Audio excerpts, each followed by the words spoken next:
Hello everyone, कैसे आप सभी का एक बार फिर से हमारे यूट्यूब चैनल लर्निंग पल्स पे बहुत बहुत स्वागत है। बच्चों, अब तक हमने जो हमारा क्वाड्रेटिक इक्वेशन, पॉलिनोमियल और अरिथमेटिक प्रोग्रेशन का नॉलेज अब तक हमने ले लिया है। और अभी हमने अपना जो नेक्स्ट चैप्टर है, pair of linear equations in two variables, वो हमने स्टार्ट किया है। और इस चैप्टर पे भी हमारी एक लेक्चर भी हो चुका है। कल किसी कारण से हमारा लेक्चर नहीं हो पाया। आज ही हमारा जो pair of linear equation in two variables जो है, इन पे हमारा ये सेकंड लेक्चर है। और आज के लेक्चर में बच्चों हम इस चैप्टर के जो भी PYQs हैं, उन PYQs को अपन डिस्कस करेंगे। और इस चैप्टर में जितने भी PYQ जो पूछे गए हैं, वो अपन आगे आने वाली एक दो क्लास में जो भी PYQs है बच्चों, वो हम डिस्कस करेंगे। तो जो बच्चे हमारे चैनल पर नए जुड़ रहे हैं, वो बच्चे चैनल को लाइक कीजिए, सब्सक्राइब कीजिए और अपने फ्रेंड्स के साथ शेयर कीजिए। जो एग्जाम से पहले क्वालिटी कंटेंट जो प्रोवाइड करवाया जा रहा है, इस कंटेंट का लाभ ज़्यादा से ज़्यादा बच्चों तक पहुंच सके और सारे बच्चे अपने मैथ की जो प्रिपरेशन है उसको बेहतर बना सके और मैथ में एक अच्छा कॉन्फिडेंस डेवलप कर सके। बच्चों, मैं आपको पहले डे से ही बता रहा हूँ बच्चों, यदि मैथ को आपको समझना है, यदि मैथ को आपको रियली समझना है, तो मैथ को आपको प्रैक्टिस करना पड़ेगा और मैथ के अंदर डूबना पड़ेगा। यदि आप मैथ में डूबोगे बच्चों, तभी आप चमकोगे। इसलिए आपको रियली अपने मन से प्रैक्टिस करनी। ऐसा नहीं है कि भाई सर कह रहे हैं इसलिए हम प्रैक्टिस कर रहे हैं, ऐसा कुछ नहीं है। जब तक आप अपने मन से नहीं लगोगे, तब तक बच्चों आपको मैथ कभी नहीं आ सकता है। आप पहले मन में ये ठान लो कि भाई देखो, मैथ मुझे आता है, मैं कर लूँगा। और आप क्वेश्चंस की प्रैक्टिस जितनी करोगे, उतने ही ज़्यादा आपके कॉन्सेप्ट्स है वो अच्छे से क्लियर होते जाएंगे और आप मैथ में अच्छे होते जाओगे। तो बिना देरी के अपन अपने लेक्चर को शुरू करते हैं। और आज हमारा जो पहला क्वेश्चन रहने वाला है, वो देखो आप क्या है। 2 lines are given to be parallel. मतलब क्या क्वेश्चन है कि लाइंस क्या है, पैरेलल है। मैंने बताया था आपको कि इस साल उस इंडेक्स से जो आपकी कंडीशंस है, उन कंडीशन से एक क्वेश्चन 100% आएगा। तो पहला क्वेश्चन देखो क्या है, 2 lines are given to be parallel. तो लाइंस पैरेलल है, इसका मतलब क्या हुआ बच्चों कि हमारे पास में A1/A2 equal to B1/B2 is not equal to C1/C2 का केस है। और the equation of one of the line is 3x - 2y = 5। अब बच्चों यहाँ पे नेक्स्ट केस क्या दे रखा है कि 3x - 2y = 5 है, आपकी पहली इक्वेशन है। तो आपको बताना है कि the equation of the second line can be. जो सेकंड लाइन की इक्वेशन होगी वो क्या होगी, आपसे ये क्वेश्चन पूछा गया है। तो बच्चों आप तो इतना देख लो, केवल ये आपका A1 है, ये B1 है, और इसको इधर लाओगे तो आपका C1 हो जाएगा। आपको केवल इतना चेक करना है कि A1/A2 है वो इक्वल हो जाए किसके, B1/B2 के, नॉट इक्वल टू रहे किसके, C1/C2 के। सर A1, B1 और C1 तो सर क्वेश्चन में गिवन है, लेकिन सर ये A2, B2, C2 कहाँ है? तो बच्चों ये A2, B2, C2 है, ये आपके ऑप्शन में है। आप ऑप्शन से इस क्वेश्चन को हिट करोगे। तो ऑप्शन से हिट ऐसे कर सकते हो, देखो आप ऐसे लगा के यहाँ से चेक कर सकते हो। तो A1 कितना है, 3, और पहले ऑप्शन से चेक करोगे तो 3/9। ऑप्शन 1 जो है, ए ऑप्शन को चेक कर रहा हूँ मैं, 3/9। दूसरा ऑप्शन क्या है, -2/8। हाँ, दूसरा ऑप्शन क्या, यहाँ पे जो B1, B2 है वो कितना है, -2/8। इसका मतलब देखो ये तो कितना आ रहा है बच्चों, 1/3 आ रहा है। अरे ये तो कितना आ रहा है, देखो 1/3, और ये कितना आ रहा है, -1/4। मतलब ए ऑप्शन तो इनकरेक्ट है। इसके बाद दूसरा देखो आप, दूसरा कितना है आपके पास में, ये रहा दूसरा ऑप्शन। बी ऑप्शन को चेक करो, क्या है, A1 कितना है, 3, B1 कितना है, -12। तो ये कितना आएगा निकल के, 1/4, मतलब माइनस के 1/4। इसको चेक करोगे, -2/-8। तो इसको चेक करो, B1/B2, -2 -8, ये कट गया, ये आया 1/4। सर ये माइनस का आ रहा है, ये प्लस का आ रहा है, इक्वल नहीं हो सकते, मतलब बी ऑप्शन भी इनकरेक्ट है। फिर सी ऑप्शन देखो सारे बच्चे, सी ऑप्शन में क्या, कितना, 3/-12, कितना आया, -1/4। इसको चेक करो, देखो -2/8, ये भी कितना है, -1/4। मतलब ये आ गया आपका A1/A2, ये आ गया B1/B2। दोनों जैसे इक्वल हुए तो आपका ऑप्शन नंबर जो सी है वो करेक्ट है। आपको डी ऑप्शन को चेक करने की जरूरत ही नहीं है। क्लियर हुआ या नहीं हुआ? अरे क्लियर हुआ या नहीं हुआ सर? फिर हम ऐसे क्वेश्चन को कैसे अप्रोच करें? तो बच्चों ऐसे क्वेश्चन को अप्रोच करने के लिए आपको सिंपली ध्यान रखना है कि आपको यदि एक लाइन की इक्वेशन दे दी जाती है, मेरी बात को ध्यान से समझना, जब आपको एक लाइन की इक्वेशन दे दी जाती है तो आप देखो क्या कर सकते हो, ऐसे अप्रोच कर सकते हो किसी क्वेश्चन को बिना ऑप्शन के, यदि आप हिट करना चाहो तो 3x - 2y = कितना, 5। आपके यदि कोई इक्वेशन गिवन है तो आप इसको ऐसा लिख सकते हो, क्या, k × 3x - 2y, और प्लस कोई भी वैल्यू आप यहाँ पे कंसिडर कर सकते हो, c = क्या, 0। ये आपके पास में इस इक्वेशन के पैरेलल लाइन की इक्वेशन होगी, ऐसी कैसी, k × 3x - 2y + c। यदि आप ऑप्शन से नहीं करना चाहो तो अब के क्यू अलग अलग वैल्यू हो सकती है, 1 2 3 4 5 6 जो भी है। तो यहाँ पे बच्चों आप के क्यू अलग अलग वैल्यू लो। देखो एक के क्यू वैल्यू आपने ले ली मान लो 3, तो 3 ली तो कितना आया, 3 ली तो आया 9x माइनस 6y, ऑप्शन में नहीं है। के क्यू वैल्यू आप 4 लो तो कितना आया 12x माइनस 8y और प्लस सी इक्वल टू कितना 0। देखो 12x माइनस 8y और प्लस सी इक्वल टू 0, ये ऑप्शन में ये भी नहीं है।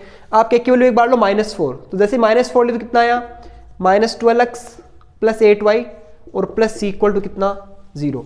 तो देखो -12x प्लस 8y और प्लस सी की वैल्यू यहाँ पे ये देखो इधर आके -7 हो जाएगी, सी की वैल्यू -7 हो जाएगी, तो ऑप्शन सी हो गया। तो आप इस क्वेश्चन को चाहो तो ऑप्शन से भी हिट कर सकते हो और चाहो तो आप इस तरीके से भी इस क्वेश्चन को लिख के कर सकते हो। मैं फिर बता रहा हूँ, यदि कोई भी इक्वेशन ऐसी लिखी हुई है उसके आपको पैरेलल लाइन की इक्वेशन लिखनी है तो आपको क्या करना है, ये क्वांटिटी एज इट इज रहेगी, इससे कोई कांस्टेंट क्वांटिटी के मल्टीपल हो जाएगी और प्लस कोई कांस्टेंट ऐड हो जाएगा। क्लियर हुआ है नहीं हुआ सभी बच्चों को? यस क्लियर हुआ है। यदि किसी को अभी भी लग रहा है मेरे क्लियर नहीं हुआ तो एक बार वीडियो को थोड़ा बैक करके देख सकते हो आप इसको वापस, इसके सॉल्यूशन को, और इस क्वेश्चन को क्लियर कर सकते हो आप लोग। ये क्वेश्चन 2021 में पूछा हुआ क्वेश्चन है ये भी। क्वेश्चन सेकंड पे आते हैं, देखो the values of x and y satisfy the two equations 32x plus 33y equal to 34 and 33x plus 32y equal to 31 respectively are। x और y की वैल्यू पूछिए बच्चों। तो ऐसे क्वेश्चन को करने के लिए आप यहाँ पे देखो ये MCQ है, तो आप यहाँ पे दो तरीके लगा सकते हो। कितने वेज लगा सकते हो? दो वेज लगा सकते हो। एक तो आप ऑप्शन से वैल्यू उठा के इसमें सब्स्टिट्यूट कर दो और जो इक्वेशन को सेटिस्फाई करेगा दोनों को, वही उसका सोल्यूशन हो जाएगा। बात को समझना, किसी बच्चे को कुछ भी नहीं आ रहा है वो भी इसमें वैल्यू उठा के पुट करेगा, यदि ऑप्शन को सेटिस्फाई हो रहे ऑप्शन तो वही उसका आंसर हो जाएगा। अरे बच्चों समझ आ रही है कि ये बात? ऑप्शन को सर कैसे पुट कर सकते हैं, तो ऐसे चेक कर सकते हो। देखो ऑप्शन से, ऑप्शन ए की वैल्यू है -1 और 2, -1 और 2 इसमें पुट करो। देखो -1 पुट करो तो कितना आया -32, इसमें पुट करो देखो 2, x की वैल्यू -1 और y की वैल्यू 2 पुट करो 66। इसको सॉल्व करोगे तो क्या आएगा, देखो 2 में से 6 चले गए कितने बचे? अरे 2 में से 6 के कितने बचे सर? 2 में से 6 तो जाते ही नहीं है सर, 6 में से 2 जा सकता है सर, तो 4 बचेगा। 6 में से 3 जाएंगे कितने बचेंगे? 3, तो 34 इक्वल टू 34। पहली इक्वेशन सेटिस्फाई कर रहा है, दूसरे पुट करो। देखो -1 पुट करो कितना आएगा -33 आएगा सर। इसमें पुट करो 2 प्लस कितना आएगा, प्लस कितना आएगा 64 आएगा सर, इक्वल टू कितना 31। इसमें से माइनस करो, देखो 4 - 3 1, 6 - 3 सर 3, मतलब 31 इक्वल टू 31, 34 इक्वल टू 34, मतलब ऑप्शन कौन सा है? ए करेक्ट है। क्लियर है क्या? लेकिन बच्चों ये क्वेश्चन तो ऑब्जेक्टिव था इसलिए हो गया सर, सब्जेक्टिव होगा तो बात समझ आ रही है? ऑब्जेक्टिव था तो आंसर था सर, पुट कर दिया आंसर आ गया। कितना टाइम लगा? अरे सर को करने में कितना टाइम लगा? मुश्किल से 15 से 20 सेकंड लगे होंगे इस क्वेश्चन को करने में। यस सर, आपको तो पता चल जाता है सर कि ऐसे ऐसे करना है, लेकिन सर हमें कैसे पता चलेगा? यदि सब्जेक्टिव आ गया तो सब्जेक्टिव आ गया तो वैसे बताएंगे आपको, देखो सब्जेक्टिव में कैसे करना है। ऐसा क्वेश्चन बच्चों मैंने आपको जो पहली क्लास हुई थी अपनी, उस क्लास में भी एक क्वेश्चन करवाया था मैंने आपको, ऐसा ही बिल्कुल सिमिलर सा ही क्वेश्चन था वो भी। चलो इसका सॉल्यूशन भी देखते हैं अभी। तो बच्चों क्वेश्चन 2 के कंप्लीट सॉल्यूशन के लिए आप देख सकते हो दोनों इक्वेशन क्या क्या लिख लो पहले। क्या क्या इक्वेशन देखो, 32x plus 33y is equal to कितना है 34, ये इक्वेशन 1 है। इक्वेशन सेकंड कौन सी है? 33x plus 32y equal to कितना है 31 है, ये इक्वेशन कौन सी है? सेकंड है। बच्चों ऐसे केस में जिसमें क्या हो रहा हो कि यहाँ पे 32 वो y के पास जा रहा है, x का ऑप्शन किसके पास जा रहा है? y के पास जा रहा है, y का ऑप्शन किसके पास आ रहा है? x के पास आ रहा है। ऐसे केस में आप इक्वेशन 1 को और 2 को क्या कर लो, पहले तो ऐड कर लो। दूसरे केस में इक्वेशन 1 को और 2 को क्या कर लो, माइनस कर लो। समझ गए बात को? तो यहाँ पे देखो ऐड करो कितना आएगा 32x plus 33y equal to 34, 33x plus 32y equal to 31। Add करो कितना आया 65x plus 65y equal to 65, 65 common ले लो, x plus y equal to 65, तो x plus y equal to कितना आएगा 1 आएगा। क्लियर रहा? ठीक है सर, इसको इक्वेशन नाम दे दो सॉरी, इक्वेशन नाम दे दो थर्ड। इसके बाद में नेक्स्ट देखो, माइनस करो 32x plus 33y equal to 34, 33x plus 32y equal to 31, करो माइनस माइनस माइनस माइनस, तो इसमें कितना बचा माइनस एक्स, इसमें कितना बचा sir plus y equal to कितना बचा 3 बचा सर। क्लियर है या नहीं है? इसको आप और सिंप्लीफाई करके ये लिख सकते हो क्या, x minus y equal to कितना कितना, क्यों करोगे सिंप्लीफाई, पढ़े रहने दो ना, इतने तो होशियार हो गए हम। ये इक्वेशन आ गई 4। अब देखो थर्ड को और 4 को आप जब वापस ऐड करोगे तो आपके पास में x से x एलिमिनेट हो जाएगा, अरे कट जाएगा कि नहीं कट जाएगा, तो y की वैल्यू आ जाएगी। देखो जल्दी से करो add. Now equation third plus equation 4 add करो, x plus y equal to कितना 1 minus x plus y equal to कितना 3। सर आपने बोला सर माइनस करना है, अरे माइनस करना चाहो तो माइनस कर लो, जो आपको अच्छा लगे वो कर सकते हो अब तो, क्योंकि x से देखो x कट रहा है, जब माइनस करोगे ये माइनस, ये सॉरी ये प्लस, ये माइनस, तो ये y से y भी कट जाएगा। तो अभी x से x को काटो, 2y इक्वल टू कितना आ गया 4, तो y इक्वल टू कितना आ गया 2, और y की वैल्यू 2 इसमें पुट करो। देखो अब इसमें 2 पुट की तो कितना आया बाई इक्वेशन थर्ड, इसमें ही तो है, यही तो है वो equation, x plus 2 equal to 1, x equal to कितना -1। ये कंप्लीट सॉल्यूशन है। यदि सब्जेक्टिव आ जाता है तो इस तरह से वर्क कर लेना है। मैं फिर बता रहा हूं, जब किसी क्वेश्चन में x की जो कोएफिशिएंट है वो y वाला बन जाता है और y का कोएफिशिएंट x वाला बन जाता है, उस केस में आपको पहले तो इक्वेशन को ऐड करना है, उसके बाद में दूसरे केस में इक्वेशन को क्या कर देना है, माइनस कर देना है। वहां से आपके पास दो सुंदर सुंदर बढ़िया बढ़िया इक्वेशन निकल के आएंगी, और दोनों सुंदर इक्वेशन को आप क्या करोगे, एलिमिनेशन से, सब्स्टिट्यूशन से सोल्व करके x और y की वैल्यू निकाल दोगे, वही आपका क्या हो जाएगा, सॉल्यूशन हो जाएगा। तो नेक्स्ट क्वेश्चन देखते हैं फिर क्या है।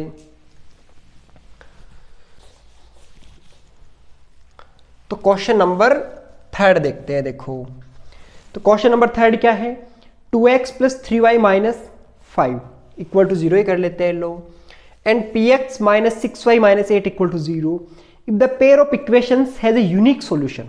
कैसा सॉल्यूशन है बच्चों, यूनिक सॉल्यूशन है। सर यूनिक सॉल्यूशन है मतलब, अरे इक्वेशन गिवन है वो पहले, चलो इक्वेशन लिखते हैं बाद में बताते हैं आपको सारी बातें। 2x plus 3y minus 5 equal to कितना 0, and px minus 6y minus 8 equal to कितना 0। चलो a1 की वैल्यू बताओ कितनी है, 2 है, b1 की वैल्यू कितनी है, 3 है, c1 की वैल्यू कितनी है, 5 है, माइनस 5 है, a2 की वैल्यू कितनी है सर, p है, b2 की वैल्यू कितनी है सर, माइनस 6 है, c2 की वैल्यू कितनी है, माइनस 8 है। समझ गए। given that equation has unique solution, equation has unique solution. और इक्वेशन के पास यूनिक सॉल्यूशन कब होता है बच्चों, जब लाइंस क्या कर जाए, इंटरसेक्ट कर जाए, और लाइन इंटरसेक्ट करते हैं सर हमें पता ही है, it's implies a1 upon a2 is not equal to b1 upon a, ये कंडीशन होती है सर हमें पता है।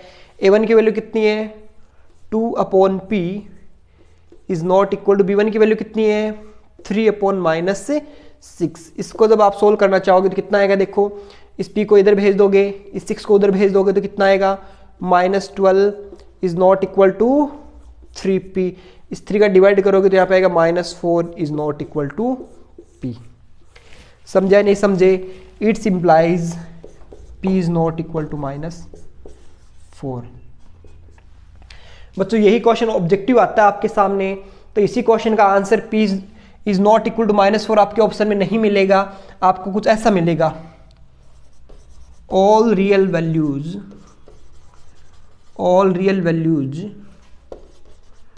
except -4।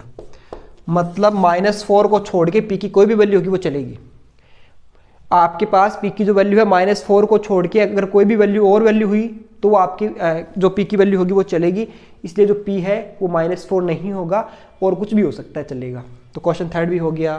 तो क्वेश्चन 4 देखते हैं फिर, ये आपकी एनसीईआरटी का क्वेश्चन है, क्वेश्चन नंबर 4। क्वेश्चन नंबर 4 पढ़ते हैं, देखो क्या है। The larger of to supplementary angles exceeds the smaller by 18, find the angles. अब सर सप्लीमेंट्री एंगल दे रखे हैं, एंगल्स कैसे दे रखे हैं, सप्लीमेंट्री दे रखे, और सप्लीमेंट्री में भी जो लार्जर एंगल्स है, सॉरी जो लार्जर एंगल है वो आपके जो स्मॉलर एंगल है उससे 18 मोर है। एक्सीड्स का मतलब मैंने कल परसों भी बताया था, मोर है, मोर देन है, ठीक है ना। तो अब सबसे पहले कंसिडर कर लो, let that two angles, let the two angles be x and y and x is greater than y, ये बात भी लिख देना. According to the question, according to the question के अकॉर्डिंग क्या बोल रहा है, देखो दोनों एंगल्स कैसे सप्लीमेंट्री एंगल्स हैं और हमें पता है when two angles are supplementary then the sum of the angles is equal to 180 degree. So according to the question x plus y is equal to कितना 180 डिग्री. इक्वेशन नंबर कौन सी 1. अच्छा next क्या बोला है, देखो फिर बोला है कि the larger of the two supplementary angles. दूसरे स्टेटमेंट में ये बोला गया है कि larger of the two supplementary angles. तो पहले लार्जर एंगल की बात करें. लार्जर एंगल कौन है, x है. x जो एंगल है, angles exceeds the smaller by 18, कि जो आपका लार्जर एंगल जो है वो आपका जो स्मॉलर एंगल कौन है y है, उससे कितना मोर है 18 मोर है, 18 डिग्री. ठीक है, ये क्वेश्चन आ गई आपकी कौन सी सेकंड. तो बच्चों यहां से आप इसको थोड़ा सा और सोल्व कर लो, सेकंड बाद में नाम दे देंगे इसको इधर ले आओ. x minus y equal to कितना 18 डिग्री. इक्वेशन नाम दे दो इसको सेकंड. कोई बच्चा चाहे तो ऐड करके एलिमिनेट कर सकता y को, अदरवाइज आप माइनस करोगे तो देखो क्या होगा. इसका कोएफिशिएंट कितना है सर 1 है, इसका भी कितना है 1 है, तो 1 से तो कोई फर्क पड़ना ही नहीं है सर, मल्टीपल करने की जरूरत ही नहीं है. तो बताओ क्या आएगा, x plus y equal to 180 degree, x minus y equal to 18 degree. चलो minus plus minus, x cancel out हो गया, y और y कितना हो गया 2y. करो इसको सब्ट्रैक्ट करो, माइनस करो, इसको कितना बचेगा 100, कितना बचेगा 62 डिग्री. और 162 बचा तो y इक्वल टू कितना आ गया 162 अपॉन 2, मतलब y इक्वल टू कितना आ गया बच्चों 81 आ गया. अब y की वैल्यू 81 आ गई, वो उठा के आप इस इक्वेशन में पुट कर दो, इक्वेशन नंबर सेकंड में. Now from equation second we have x minus y कितना है, चलो इसको ही बना लेते हैं 81, क्यों नहीं बना लेंगे, इक्वल टू कितना 18 डिग्री.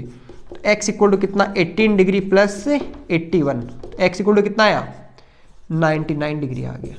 सो आपके पास में दोनों एंगल्स आ गए, x की वैल्यू आ गई कितनी 99 और y की वैल्यू कितनी आ गई 81. आप चाहो तो ऐड करके भी चेक कर सकते हो, x और y दोनों का सम कितना है 180, और हमें पता है sum of the two supplementary angles भी 180. क्लियर है सभी बच्चों को?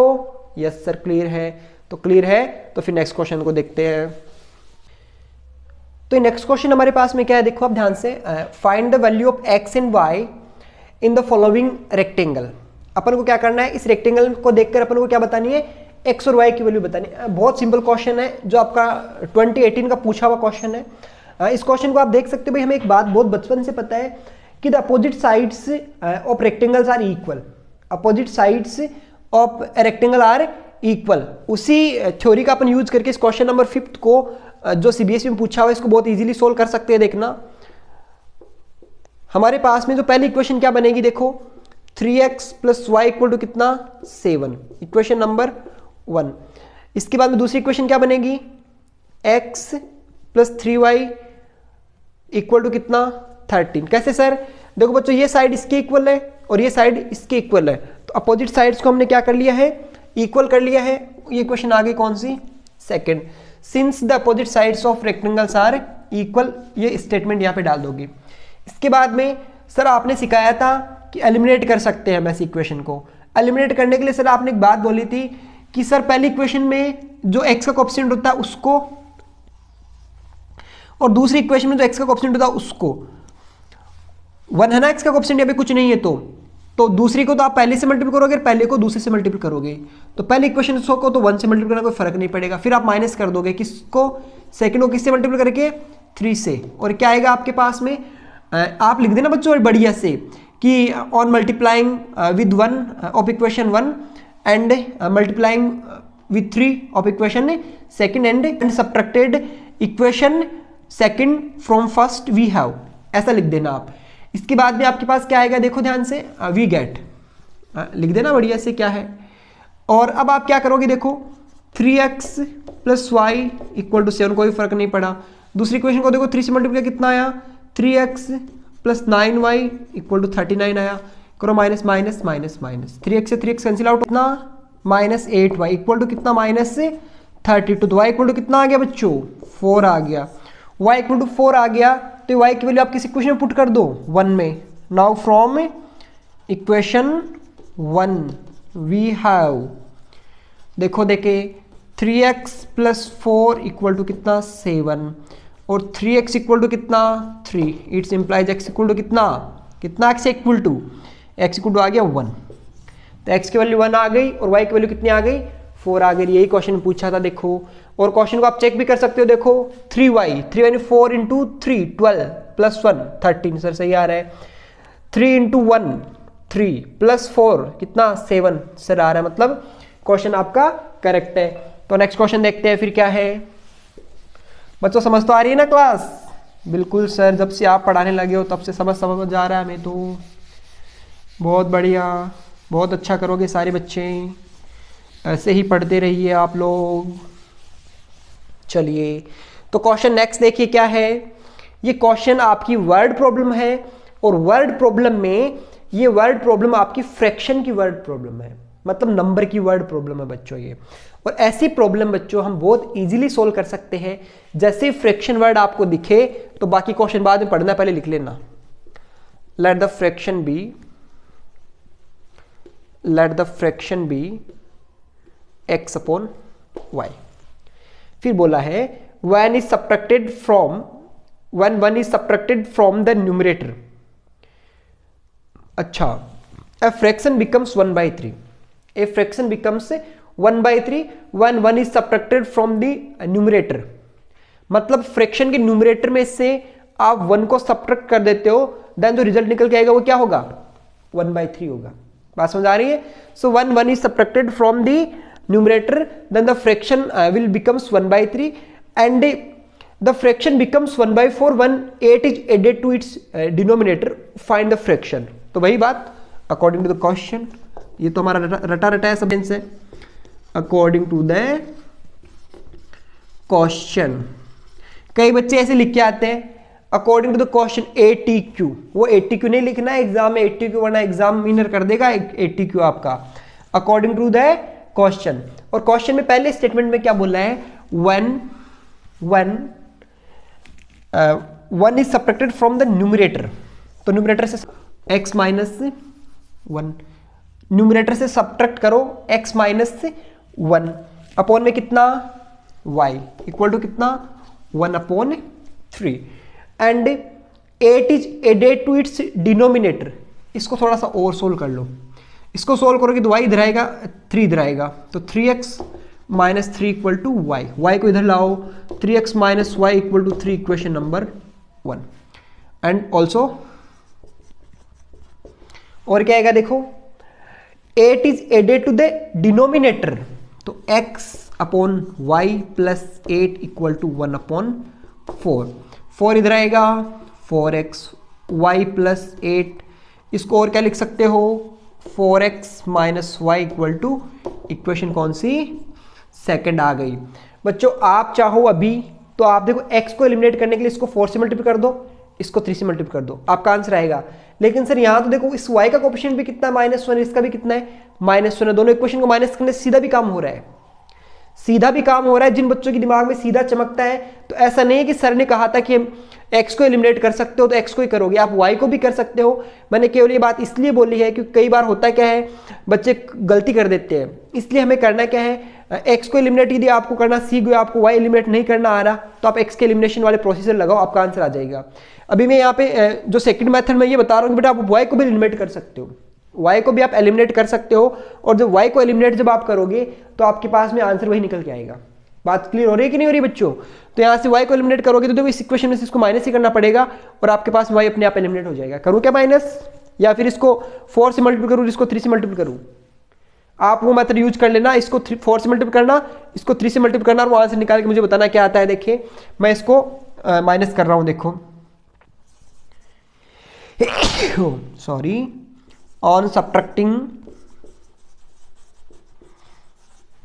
Equation second from 1, equation second को 1 में से सब्ट्रैक्ट कर रहे हैं बच्चों, तो क्या आएगा 4x, अच्छा 1 इक्वेशन में 3x 3x minus y equal to 3, 4x minus y equal to 8।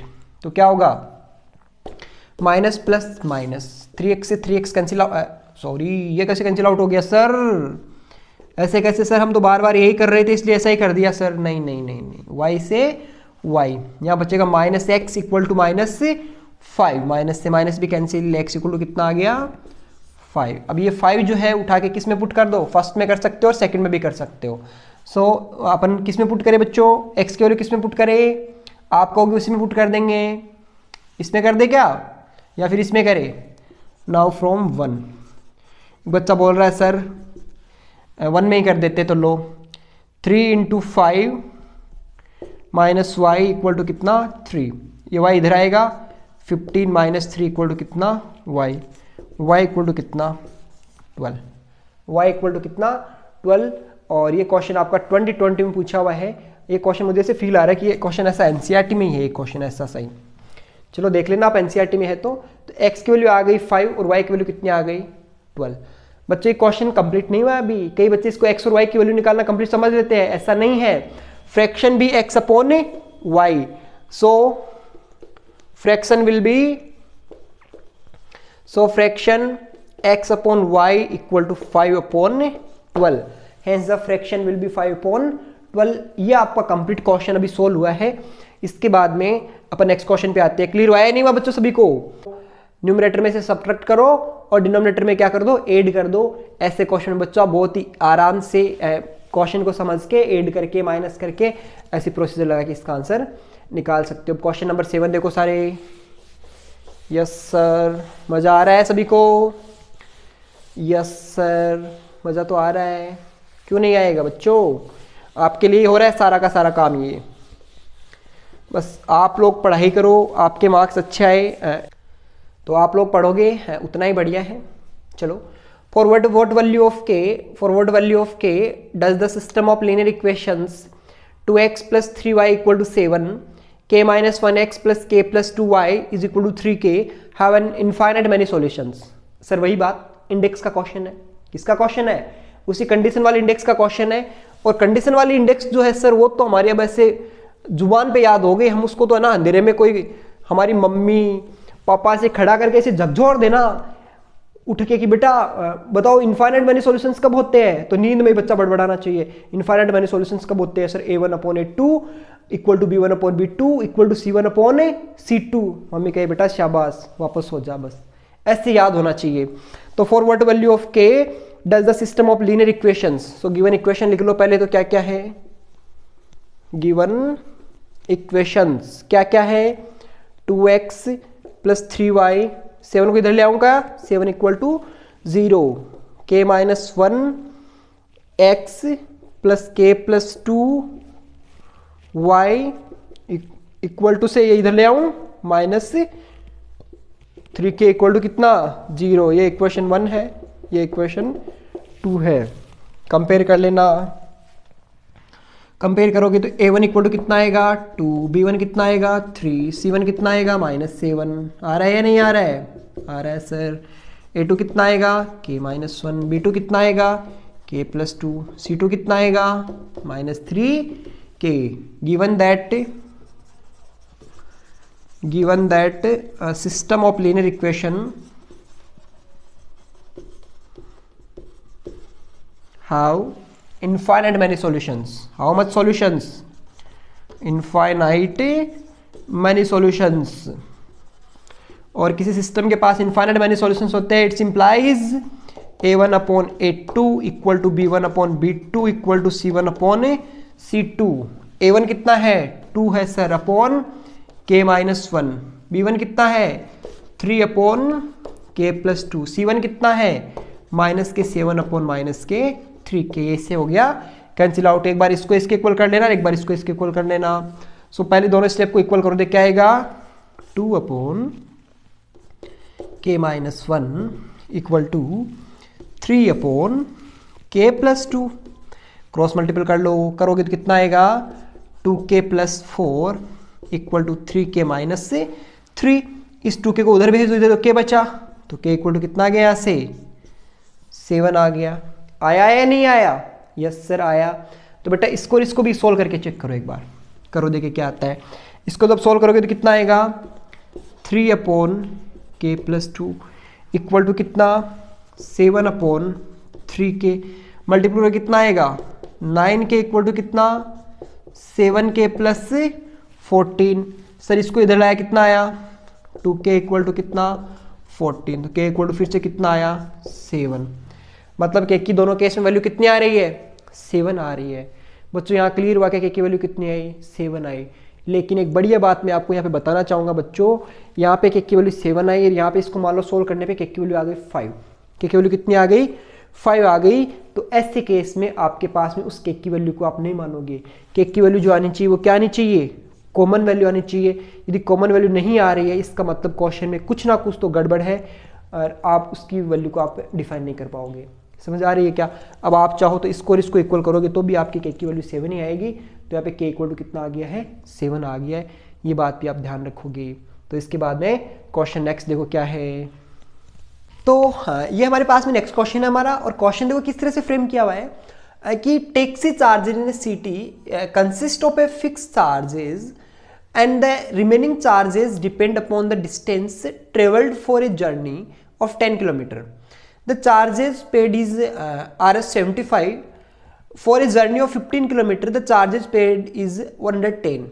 Find the fixed charge and charges per kilometer. Find the charging covering a distance of 35 km. ये क्वेश्चन 2020 का क्वेश्चन है, काफी बढ़िया question है बच्चों। Fix charge का जो question होता है ये आपकी केस स्टडी भी बन के आ सकती है इस क्वेश्चन पे। और ये आपको ऐसे भी बोला जा सकता है, किसी हॉस्टल का भी फिक्स चार्ज हो सकता है और पर डे का चार्ज हो सकता है। किसी लाइब्रेरी का भी ऐसा हो सकता है कि भाई पहले 4 डेज के लिए कुछ फिक्स चार्ज हो, फिर अगले जितने भी डेज आप जाते हो उनके लिए आपके पास में कुछ पर डे का चार्ज हो। बात समझ आ रही है क्या। तो बच्चों इस क्वेश्चन में आप ध्यान से देखो एक बार क्या लिखा हुआ है, पढ़ो एक बार अच्छे से इस क्वेश्चन को।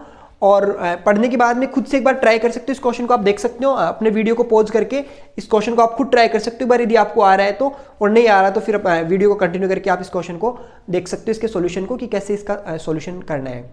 बच्चों ऐसे क्वेश्चन में देखो होता है क्या है कि आप खुद एक बार फील करो। देखो मैं फील करवा दूंगा आपको इस क्वेश्चन को। अभी आप फील करो कि आप अभी जस्ट अपने घर से बाहर निकले और घर से बाहर कोई टैक्सी जा रही है। घर से बाहर क्या जा रही है, कोई टैक्सी जा रही है। आप टैक्सी में बैठोगे नहीं बैठोगे, अरे भाई कहीं जाना है तो बैठोगे ही, वरना तो टैक्सी चली जाएगी। तो टैक्सी में बैठोगे तो टैक्सी वाला आपको पहले ही बताएगा कि भाई देखो आप यहाँ से लेके यदि चाहे कहीं भी जाओ, चाहे बाजार तक जाओ या फिर किसी दूसरे गांव जाना हो आपको, तो आपसे ये बोला जाएगा कि जो फिक्स चार्ज है वो मैं भाई 50 रुपये मेरा फिक्स है, मैं लूँगा। 50 रुपये है वो मेरा फिक्स चार्ज है, मैं ये लूँगा। इसके बाद आप कितना दूर जाना चाहते हो वो बाद की बात है। तो मान लो हुआ क्या कि जैसे मान लो कि आप टैक्सी में बैठे, रास्ते में आपका फ्रेंड आ गया। रास्ते में कौन आ गया, आपका कोई फ्रेंड आ गया और वो बाइक लेके जा रहा है कहीं पे। तो आपने सोचा कि चलो इसके साथ चले जाते हैं। टैक्सी वाला बड़ा साथी है, उसने पहले फिक्स बताया भाई कि चाहे बाजार तक जा या फिर चाहे आधे रास्ते उतर जा, मेरा पहला फिक्स चार्ज 50 रुपये 50 रुपये वो मैं लूँगा तेरे से। फिर उसके बाद जितनी दूर जाना है उतनी दूर तू जा सकता है, वो मैं पर किलोमीटर के हिसाब से चार्ज दूंगा। अब आपको बाजार तक जाना है तो मान लो 1 किलोमीटर जाना है, अरे 1 किलोमीटर जाना है नहीं जाना है, तो 50 रुपये वो फिक्स है, वो तो लगेगा या नहीं लगेगा, वो तो लगेगा ना। अब आप चाहे बाजार में जाके उतरो या फिर चाहे आप आधे रास्ते में उतरो, तो आप क्या सोचोगे, नहीं बाजार ही चला जाता हूँ, यही सोचोगे ना। टैक्सी वाला बड़ा साथी है, देख लो पहले बताया कि फिक्स चार्ज लूंगा मैं। तो ऐसे क्वेश्चन को बच्चों देखो कैसे फ्रेम करते हैं। फील हुआ है नहीं हुआ क्वेश्चन, हुआ ना सभी को फील, यस। तो फील हुआ है तो देखो अब कैसे करना है। Taxi charges in A city consist of fix charges. तो सबसे पहले कंसिडर कर लो आप लोग इस क्वेश्चन के सॉल्यूशन को। देखो आप क्या है सॉल्यूशन, कंफ्यूजन ही कंफ्यूजन है, सॉल्यूशन का पता नहीं। चलो अभी करते पता है इसके सॉल्यूशन का। देखो कंफ्यूजन कैसे है भाई। तो सबसे पहले चार्ज को कंसिडर करो। Let the fix charge and charges for per kilometre be x and y rupee, ऐसे लिख लो, rupee x and y respectively. ये हुआ। अब आपको भाई जर्नी है वो बताएगी, ये पहले केस में बताएगी 10 किलोमीटर। तो भाई 10 किलोमीटर जाना है तो आप अब एक बात खुद सोचो। देखो आप उसी टैक्सी में बैठे हो, आपका जो खुद का मेन बाजार है वो 2 किलोमीटर है। कितनी किलोमीटर है? 2 किलोमीटर है। तो आप जैसे ही टैक्सी में बैठे तो 50 रुपये आपके कितने थे? जो 50 रुपये फिक्स था वो तो फिक्स हो गया या नहीं हुआ?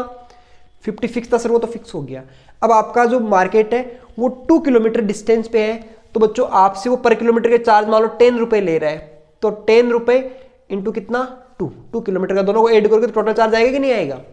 तो टोटल चार्ज यदि आपको निकालना तो क्या करना पड़ेगा? फिक्स्ड प्लस पर किलोमीटर जो आप फिक्स्ड प्लस कितने किलोमीटर आप जा रहे हो वो, और इंटू कितना चार्ज पर किलोमीटर। समझ गए क्या? तो आपका जो टोटल चार्ज जो आएगा वो कुछ ऐसे हो सकता है कि देखो मैं यहाँ पे लिख देता हूँ, ये बात लिखनी वैसे जरूरी है नहीं। टोटल चार्ज कैसे आता है? इक्वल टू क्या होता है?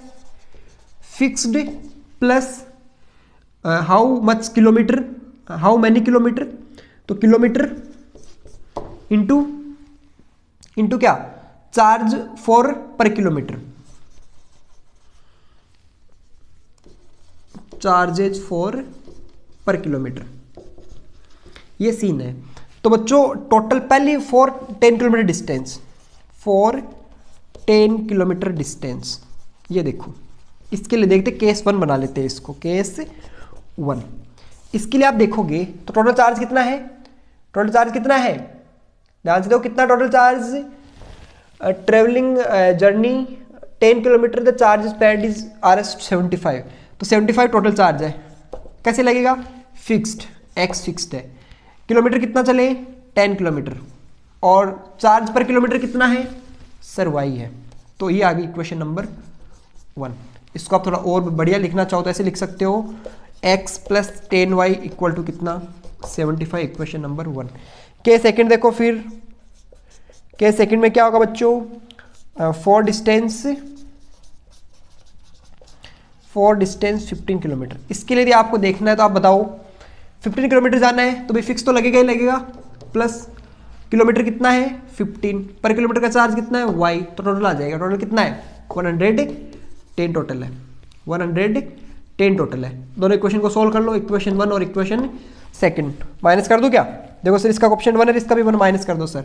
तो इक्वेशन 1 में से 2 को माइनस करना हो, यहाँ पे एक सुंदर लाइन लिख देना आप लोग, yes, x plus 15y equal to 110 minus minus minus, x cancel out, minus 5y equal to कितना बचेगा यहाँ पे? 25 माइनस 35, तो y इक्वल टू कितना आ गया? 7। मतलब y इक्वल टू कितना? रुपये कितना? 7 रुपये आ गया भाई। तो y की वैल्यू तो आ गई। x की वैल्यू निकालने के लिए इसमें पुट कर दो, तो पुट करोगे फ्रॉम इक्वेशन सेकंड में पुट करो, देखिए x की वैल्यू है, y की वैल्यू पुट करो, x प्लस 7 105 हो जाएगा क्या? सही है सर, 105 हो जाएगा। अरे आज 100 कैसे लिखा जा रहा है बार बार? मार्कर को क्या हो गया है ये? ₹5। So x equal to ₹5। So fix charge is 5, और पर किलोमीटर का चार्ज कितना है? कितना पर किलोमीटर का चार्ज? 7। सर आपने तो कुछ ज़्यादा ही बता दिया सर, 50 रुपये कौन फिक्स करता है सर? इतने में तो हम टैक्स में बैठेंगे नहीं, मार्केट पैदल ही चले जाएंगे। हाँ बिल्कुल पैदल ही चले जाओगे आप तो। अब बच्चे एक क्वेश्चन और पूछा, इतना अभी पूरा नहीं हुआ है, 5 मार्क का पूछा हुआ है। Find the fix charges and charges पर किलोमीटर, फाइंड, अच्छा ये तो हो गया, इतना तो हो गया। नेक्स्ट क्या है देखो, ये पूछा ये, find the charging covering distance of 35 kilometre. अब 35 किलोमीटर जाना है, तो नेक्स्ट क्वेश्चन क्या है देखो, 35 किलोमीटर जाना है तो अपने पास में जो फिक्स चार्ज होगा वो कितना होगा? टू फाइंड, अब क्या फाइंड करना है? To find charges for 35 kilometre. तो बेटा टोटल चार्ज निकालना है ना हमें, तो टोटल चार्ज कैसे निकलता है? टोटल चार्ज कैसे निकलता है बच्चों? Total charge is equal to क्या होता है? Fix charge. तो फिक्स तो कितना है? x है क्या फिक्स्ड है? x फिक्स्ड है अपने पास में, तो x की वैल्यू तो कितनी आई है बच्चों? 5। तो सर 5 तो फिक्स्ड है, प्लस किलोमीटर कितना जाना है सर?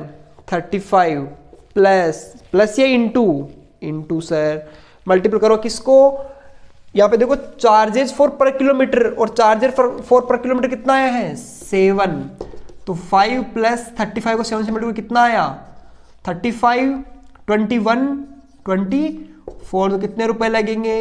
250 रुपये आपके पैसे लगेंगे। क्लियर है क्या? एक बार मल्टीपल और चेक कर लो, 7 5 जा 35, कैरी कितनी 3, 21 और 3 कितना 24 और 5 250 रुपये आपके जो चार्ज लगा 35 किलोमीटर डिस्टेंस ट्रेवल करने का। क्या क्लियर हुआ या नहीं हुआ? ऐसा ही क्वेश्चन बच्चों लाइब्रेरी का हो सकता है, ऐसा ही क्वेश्चन किसी हॉस्टल का हो सकता है, ऐसे भी क्वेश्चन आपको जब मिलता है फिक्स्ड का और चार्ज पर किलोमीटर का, चार्ज पर डे का, तो आप उस क्वेश्चन को कंसिडर कर लोगे और उसके बाद में क्या करोगे, क्वेश्चन को धीरे धीरे स्टेप वाइज आप क्या करते जाओगे, सोल्व करते जाओगे और आपका आंसर आ जाएगा। तो बच्चों आज की क्लास में हम इतना ही कर पाएंगे। बाकी जो क्वेश्चन बच गए हैं वो क्वेश्चन हम कल की क्लास में करेंगे, यदि और भी बच जाते हैं तो हम उसको नेक्स्ट डे करेंगे। लेकिन हम यहाँ पे जो भी पेयर ऑफ प्लेनरी क्वेश्चन के जितने भी पीवाईक्यूज है उन पीवाईक्यूज को हम डिस्कस करेंगे। जो अच्छे पीवाईक्यूज है जो बार बार सीबीएसई में पूछे जाते हैं वो सारे टाइप के पीवाईक्यूज आपको डिस्कस करेंगे। हम चाहते हैं कि भाई आपकी एग्जाम में यदि क्वेश्चन आपको आए तो हमारी क्लास इलस्ट्रेशन का एक क्वेश्चन आपको नजर आए कि हाँ सर ने मुझे एक क्वेश्चन पढ़ाया था और वही एग्जाम में आ गया। और डेफिनेटली ऐसा ही होना है कि जो क्वेश्चंस आपको क्लास में पढ़ाए जा रहे हैं हो सकता है कि वैल्यू चेंज हो जाए, बट यहाँ से कुछ भी क्लास की इलस्ट्रेशन से कुछ बाहर नहीं जाना होता है, सारे के सारे क्वेश्चंस यहीं से आने होते हैं। तो बच्चों अपनी तैयारी को अच्छे से और बेहतर करना है तो जुड़े रहिए हमारे साथ में और अपनी तैयारी को आगे तक लेकर जाइए। इसी के साथ बच्चों thank you very much, have a great day.